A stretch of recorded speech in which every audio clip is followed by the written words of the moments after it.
Thank you for coming. No thanks are necessary, General. I trust your recuperation continues apace. I cannot complain. Thanks to Higiri and her ministrations, I've regained much of the strength I lost during my imprisonment.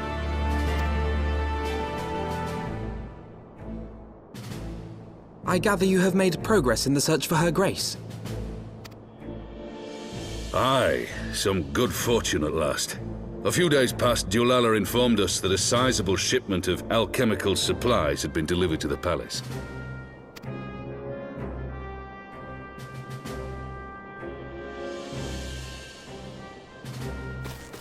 With Papa Shan's assistance, I set out to ascertain the source and nature of the shipment. My inquiries led me to Frondale's frontistery. There, I learned that an order had been placed for a curious substance designed to sustain patients trapped in death-like slumber. An invention of the former head alchemist, apparently. A death-like slumber? This cannot be a coincidence. It lends some weight to Dulala's claims, aye. Her Grace is likely somewhere within the palace, abed but alive. Before making any attempt to extricate the Sultana, however, it seemed prudent to learn what manner of substance was used to induce her torpor. To that end, I made inquiries as to the whereabouts of the one most like to have administered it. The lady-in-waiting, Miriam. We sent for you as soon as we learned of her location. All that remains is to apprehend the woman. We shall find our cat's paw in the Silver Bazaar. But we must tread carefully. The market is not the bustling place it once was, and someone is sure to mark our coming. Should they inform the monetarists, we'll have a fight on our hands. We must be prepared for the worst, and being short an arm, I thought it wise to take another in its stead. What say you, Warrior of Light? Will you lend me yours? Then I pity the bastard that stands in our way. Come, my friends, for Nanamo and for Ulda!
You are Meriel, the Sultana's former lady-in-waiting?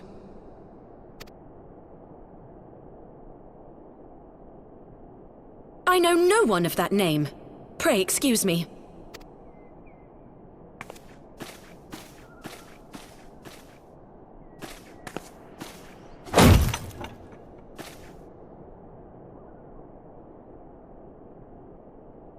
General Alden!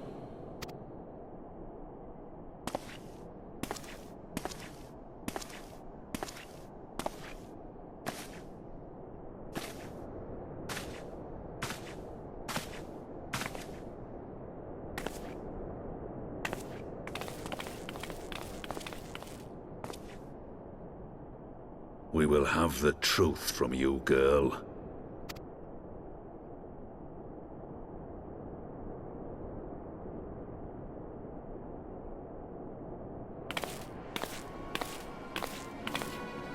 Mayhap 'twould be better coming from me.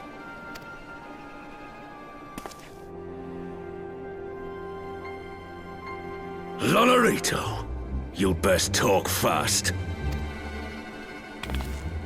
As you know, Teleji Adeleji's Cartono reclamation bill was no more than a facade, a means to get his grubby little hands on that Allagan monstrosity Omega.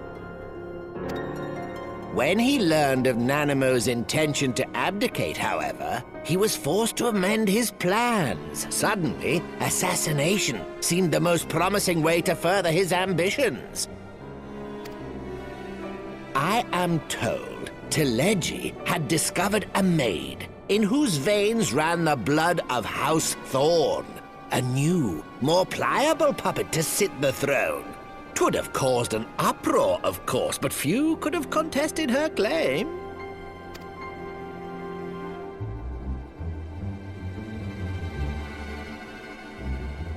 'Twas plain that Teleji's wild machinations had outgrown our ability to control them. So I decided to usurp his scheme and left the fool to seal his own demise. And what of Nanamo? Oh, I have no desire to harm her grace. 'Twould profit me little to destabilize our government. Thus did I employ young Meriel here to administer a potent sleeping potion in place of a poison.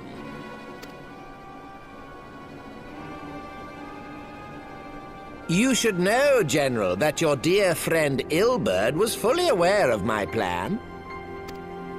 I had him lie about the assassination as a means to prime your rage against Teleji. We weren't entirely sure how you would react, but things went rather better than expected.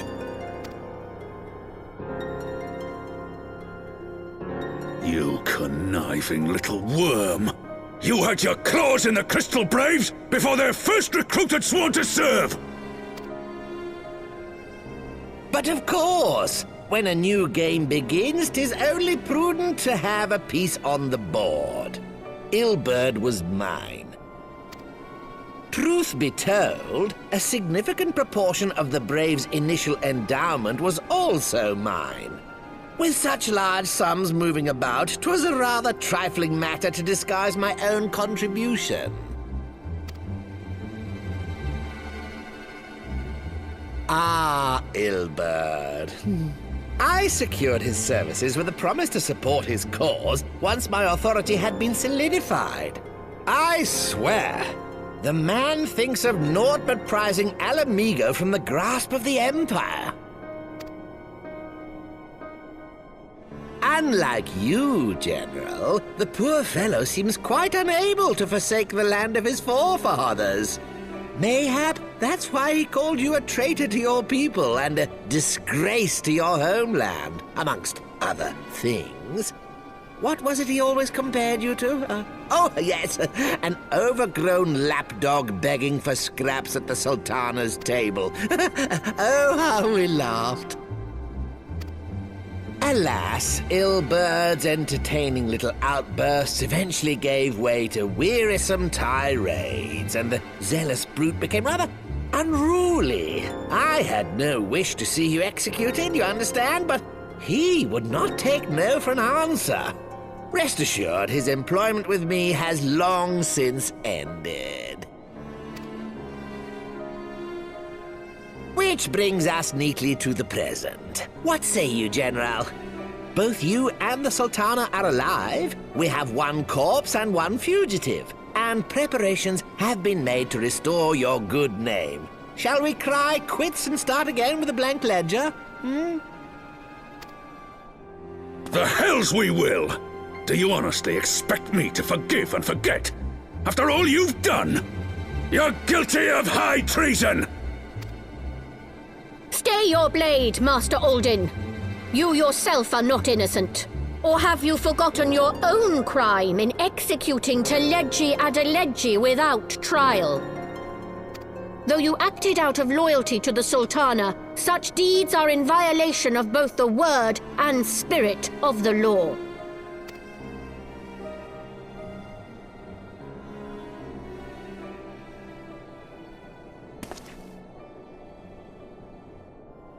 If you would, Lord Lolorito?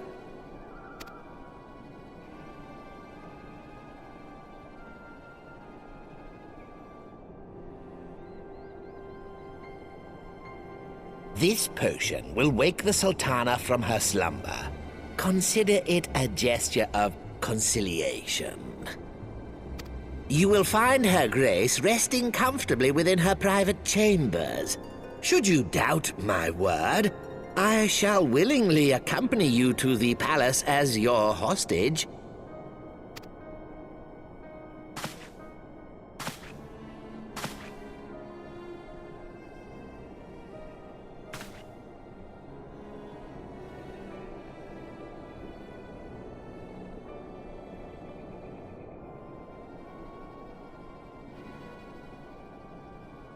I like not your motives, Lolorito. But you saved the Sultana's life, and for that, you have my gratitude.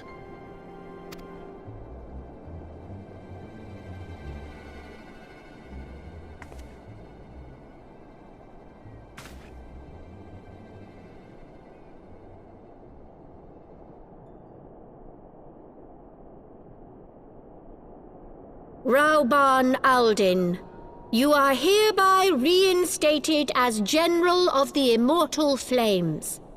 The citizens of Ul'dah shall once more be united under Nanamo Ul'Namo, and together we shall usher in a new age of prosperity.